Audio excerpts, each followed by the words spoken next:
Now here's why you should like it, any subject. Go to Proverbs chapter 1, verse 7. The fear of the Lord is the beginning of knowledge. Here's how you should study. Then I'll close. Every subject you study, look for God. Physics.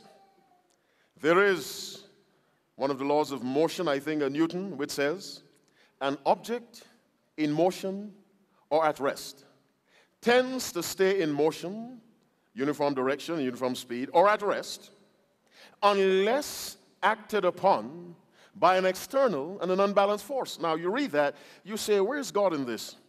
Where's the spiritual application? There's a spiritual application.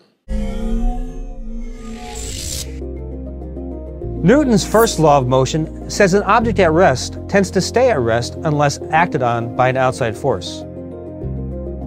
Also, an object in motion tends to stay in motion unless acted on by an outside force, like my finger.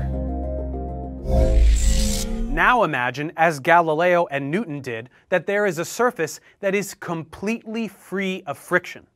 If you push the hockey puck on this surface, whatever velocity it has when it leaves the stick would be retained indefinitely, and it would glide forever, unless some other force were to act upon it.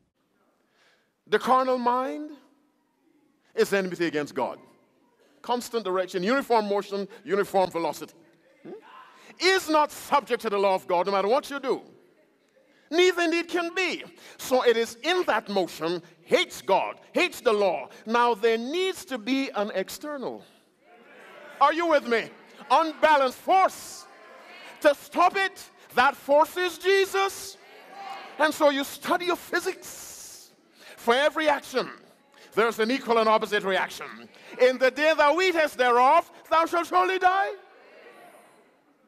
Look for God. You're studying biology, anatomy. You study the heart, that pump for the plumbing system of the body. God writes his law where? On the heart. What does the heart pump? Blood. But the Bible says the life is where?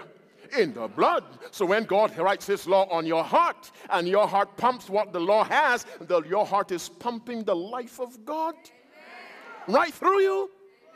And so when you study, look for God in every subject. Accounting, this column is tithe, this column is offering. Every subject, look for God, and your learning will take on a new meaning.